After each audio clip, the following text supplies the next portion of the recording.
नीतीश कुमार को दोषी मानता हूं और उनके सहयोगी भाजपा को दोषी मानता हूं। आरजेडी की सरकार तो है नहीं पिछले 15-20 साल से।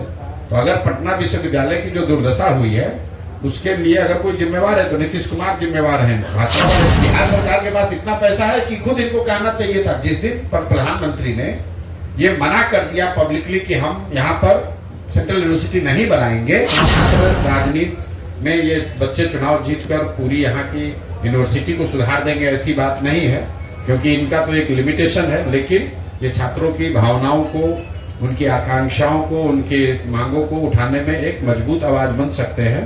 ऐसी हम लोग की सोच है। बाकी अगर आपका कोई सवाल है तो आप कर लीजिए। मैं एक बार फिर से अपनी ओर से भी, दीनू जी जो हैं जो जनसुराज की ओर से, आप दरभंगा हाउस में पढ़ते हैं और आप अध्यक्ष पद के औपचारिक उम्मीदवार हैं। दानिश भाई भी दरभंगा हाउस में पढ़ते हैं और ये उपाध्यक्ष पद के उम्मीदवार हैं। रितंबरा जी मगध महिला में पढ़ती हैं, ये जनरल सेक्रेटरी के पद पर चुनाव लड़ रही हैं। बगल में अनु यादव जी हैं जो कि संयुक्त सचिव के पद पर चुनाव लड़ रही है, मगध महिला में पढ़ती हैं। और ब्रजेश भाई है जो वाणिज्य महाविद्यालय से हैं और ये कोषाध्यक्ष के लिए चुनाव लड़ रहे हैं। ठीक है भैया। सर, पटना यूनिवर्सिटी का जो ये स्थिति है, ये जदयू इसके लिए जिम्मेवार है या आरजेडी जिम्मेवार है? पटना यूनिवर्सिटी की जो स्थिति है उसके लिए मूलतः नीतीश कुमार और भाजपा के लोग जिम्मेवार हैं।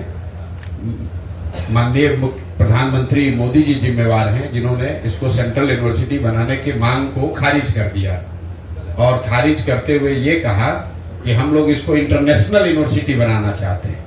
तो इंटरनेशनल तो बनाया नहीं, सेंट्रल का माने नहीं, जो था उसको भी छत बिछत कर दिया। जैसा अभी अजय यादव जी बता रहे थे कि जो इंफ्रास्ट्रक्चर डेवलपमेंट के नाम पर, मेट्रो के नाम पर, डबल डेकर के नाम पर जो एक पटना विश्वविद्यालय की एक सैंक्टिटी थी उसको भी बर्बाद। क्या आप अंदाजा कर सकते हैं कि दिल्ली विश्वविद्यालय के मेन बिल्डिंग्स को तोड़कर वहां पर मेट्रो कोई बना सकता है? वहां पर भी मेट्रो बना है, लेकिन हिंदू कॉलेज का या किरोड़ीमल कॉलेज का या रामजस की कोई बिल्डिंग तोड़ दी जाए, ये सिर्फ बिहार में ही संभव है। मुझे किसी ने बताया कि साइंस कॉलेज के एडमिनिस्ट्रेटिव डिपार्टमेंट का पूरा बिल्डिंग ही तोड़ दिया गया मेट्रो के निर्माण के लिए। ये तो इसके लिए मैं सरासर जिम्मेवार है। अब देखिए, और उनकी हालत ये देख लीजिए कि जदयू को तो मुझे बताया कि उनको उम्मीदवार तक नहीं मिले। 2 दिन पहले उन्होंने निर्णय किया था कि वो चुनाव लड़ेंगे, उम्मीदवार नहीं मिलने के चक्कर में वो लोग चुनाव भी नहीं लड़ रहे हैं डर के मारे। लेकिन चुनाव में जब वोटिंग होती है तो जनता की प्राथमिकता में कितना है एजुकेशन? देखिए, जनता की प्राथमिकता में सीधे तौर पर पटना यूनिवर्सिटी का बिल्डिंग, वहां के कर्मचारियों का मामला, पढ़ाई का मामला हो या ना हो, जनता की प्राथमिकता में बिहार की ध्वस्त शिक्षा व्यवस्था तो है ही। और पटना विश्वविद्यालय में कौन बच्चे पढ़ रहे हैं? जो 20-25 हजार बच्चे पढ़ रहे हैं वो तो बिहार के परिवार से ही आते हैं। कोई ऐसा गांव, कोई जिला, कोई प्रखंड पंचायत नहीं है जहां के बच्चे पटना यूनिवर्सिटी में नहीं पढ़ रहे हैं या पढ़ने की इच्छा नहीं रखते हैं। इसके अलावा पटना यूनिवर्सिटी से पढ़ा हुआ व्यक्ति, हम भी यहाँ पटना यूनिवर्सिटी से पढ़ के बैठे हैं, जितने यहाँ सरकारी विभाग में लोग हैं, नेतागण हैं, पत्रकार हैं, जो भी हर अलग अलग विधा में हैं, बिजनेसमैन हैं, प्रोफेसर हैं, टीचर्स हैं, उसमें तो बहुत सारे लोग पटना यूनिवर्सिटी से पढ़कर निकले हैं।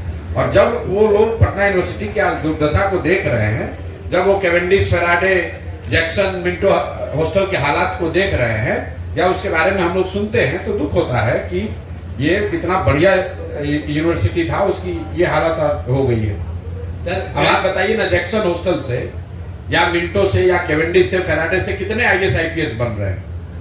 आज से 15-20 साल पहले इन हॉस्टल से लोग IAS IPS बनते थे। सिविल सर्विसेज डायरेक्ट लोग यहाँ से कम्पीट करते थे। अभी क्या दुर्दशा है, आप जाकर देख लीजिए। सर, पटना सेंट्रल यूनिवर्सिटी को सेंट्रल यूनिवर्सिटी का दर्जा नहीं मिल पा रहा है। कई बार नीतीश कुमार मंच से प्रधानमंत्री साहब एक साथ मंच पर भी रिक्वेस्ट करते हैं, आखिर क्यों नहीं मिल पा रहा है?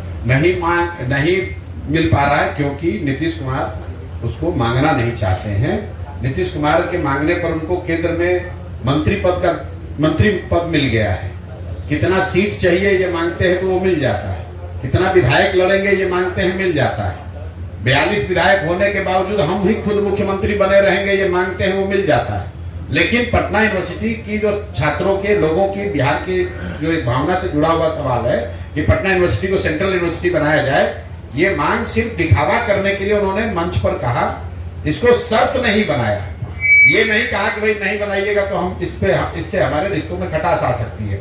2 एमएलए का सीट अगर कम कर दे भाजपा वाला तो उसके लिए नीतीश कुमार दिल्ली जाएंगे कि भाई 2 सीट हमारा कम नहीं होना चाहिए, 1 मिनिस्ट्री कम नहीं होनी चाहिए। लेकिन पटना यूनिवर्सिटी छत बिछत हालत में है, उसके लिए कोई उनको फर्क नहीं पड़ता है। उससे भी दुखद बात यह है कि मान लीजिए सेंट्रल यूनिवर्सिटी नहीं बना, तो जैसे पीएमसीएच को आप बड़ा बना रहे हैं, तो आप बिहार सरकार के पास इतना पैसा है कि खुद इनको कहना चाहिए था। जिस दिन पर प्रधानमंत्री ने ये मना कर दिया पब्लिकली कि हम यहाँ पर सेंट्रल यूनिवर्सिटी नहीं बनाएंगे, उसी दिन मुख्यमंत्री को कैबिनेट की बैठक बुलानी चाहिए थी और ये घोषणा करनी चाहिए थी कि बिहार सरकार अपने संसाधन से पटना यूनिवर्सिटी को सेंट्रल यूनिवर्सिटी से भी अच्छा बनाकर देगी। तब तो बिहारियों का सम्मान और गौरव होता। जो बिहार, देखिए अभी एबीवीपी वाले यहाँ चुनाव लड़ रहे हैं, आप जरा पूछिए तो कि भाई तुम्हारी सरकार है दिल्ली में, किस मुंह से तुम चुनाव लड़ रहे हो एबीवीपी वाले लोग? जिस भाजपा के प्रधानमंत्री ने मंच से कह दिया कि सेंट्रल यूनिवर्सिटी का दर्जा नहीं देंगे, वो एबीवीपी पटना यूनिवर्सिटी में चुनाव किस मुद्दे पर लड़ रहे हैं? एमएससीवाई आए हैं चुनाव लड़ने। आप बताइए, अभी तेलंगाना में एक मुख्यमंत्री हैं, जुम्मा 2 साल पहले बने, रेवंत रेड्डी। इस आदमी ने कैमरे पर कहा कि बिहार के लोगों के डीएनए में मजदूरी करना लिखा है। ये लोग बिहारी जो है ये डीएनए मजदूरी करने के लिए पैदा हुए हैं, और एमएससीवाई आकर उन्हीं बिहार के युवाओं के बीच में वोट मांगेगा, और वोट मांगेगा तो लड़के उस पर रिएक्ट नहीं करेंगे, बिल्कुल करेंगे। नीतीश कुमार की मानसिकता क्या दर्शा रहा है? नीतीश कुमार की मानसिकता शिक्षा और शिक्षण संस्थाओं के प्रति उदासीनता है, वो दिखाता है।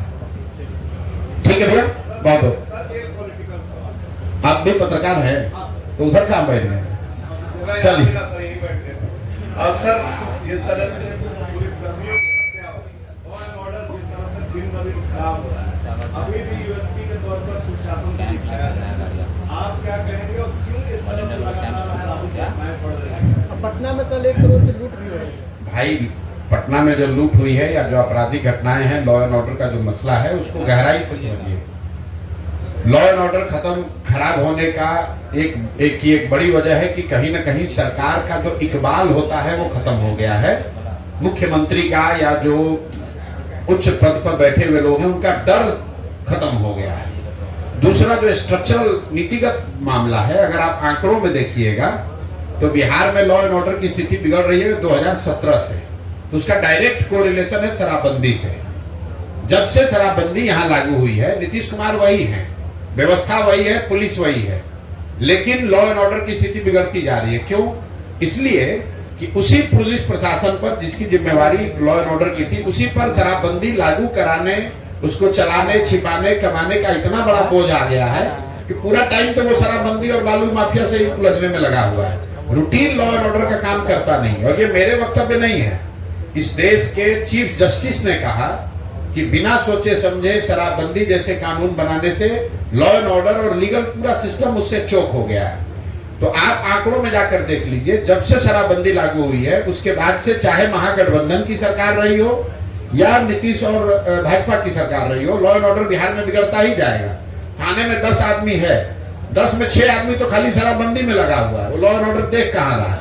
उसको तो ये देखना है कि कितना शराब पकड़े, कितना से पैसा लें, कितना को छोड़े, कितना दिखाएं, सर कोई किस बालू के ट्रक को पास कराएं। आप पटना के चारों ओर देख लीजिए, सारा रोड जाम है। क्यों?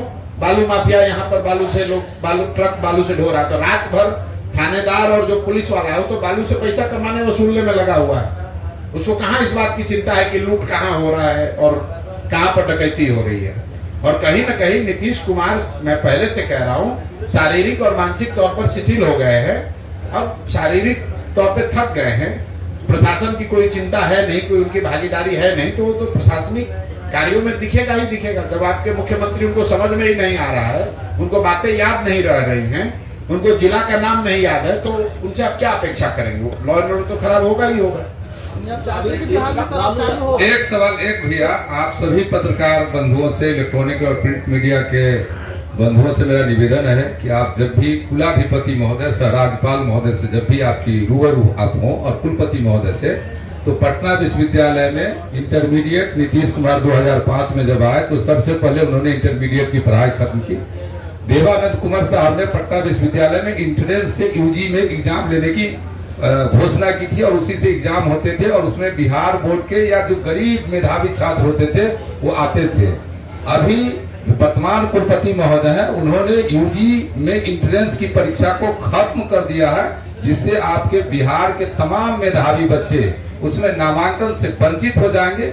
इस सवाल को आप कुलाधिपति महोदय से और राज्यपाल महोदय से एक बिहार वासी होने के नाते, एक पत्रकार होने के नाते, एक चौथा स्तंभ होने के नाते मैं ये जिम्मेदारी आप पे छोड़ना चाहता हूं और आपसे अपील करना चाहता हूं कि आप अपने माध्यम से कम इन मुद्दों को आप उनसे पूछिए और इसको लागू करवाने का, इंट्रेंस लागू करवाने की कृपा करवाइए। ये आपसे मेरा प्रार्थना है। आज लालू यादव को ईडी समन किया है, कल तेज प्रताप यादव को राबड़ी को किया था, इसमें क्या लगता है आपको? क्या बोले बताइए, पिछले 20 साल से कोई ये पहली बार तो सम्मन किया नहीं गया है। अगर आप पर कोई कानूनी कार्रवाई चल रही है, कोई आपराधिक मामला या भ्रष्टाचार का मामला चल रहा है, तो जो सरकार की एजेंसियां हैं, जो रूल ऑफ लॉ है वो पर लागू होगा। लालू जी पर ये आज से थोड़ी नहीं चल रहा है, 1990 से चल रहा है। रोज नया नया केस आता रहता है। अब क्या केस सही है गलत है वो तो सरकार की एजेंसियां ही बताएंगी, हम लोग तो नहीं बता सकते। हम लोग तो आप लोग के माध्यम से पढ़ रहे हैं कि भाई आज ईडी ने केस कर दिया, आज सीबीआई ने कर दिया, कभी सम्मन मिल गया, कभी कोर्ट से बरी हो गए, कभी कोर्ट ने जेल भेज दिया। तो दो बातें हैं, एक तो आप गलत कीजिएगा तो आपको सम्मन तो फेस करना ही पड़ेगा। दूसरा ये भी हो सकता है कि भाई राजनीतिक द्वेष से अगर उनको परेशान किया जा रहा है तो वो भी आपको समय के साथ दिख जाएगा। लेकिन जहां तक लालू जी के भ्रष्टाचार का मामला है, आरजेडी का, तो ये इसको तो कोर्ट्स ने जांच लिया, कन्विक्ट कर दिया। लालू जी जेल लालू जी को जाना पड़ा है और सिर्फ किसी एक दल के शासनकाल में नहीं, अलग अलग दलों के शासनकाल में, जिसमें कांग्रेस की भी सरकार रही, यूपीए की सरकार रही, लालू जी की खुद भी सरकार रही, अभी तो भाजपा वाले हैं। सभी सरकारों के रहने के बावजूद जो केस बॉर्डर स्कैम है वो तो चल ही रहा है। 25-30 साल से हम लोग बच्चे थे तब से वो केस सुन ही रहे हैं। ये दूसरा है, ये लैंड फॉर जॉब। अरे भाई आप रोज कोई न कोई घोटाला कीजिएगा तो केस तो चलता ही न रहेगा।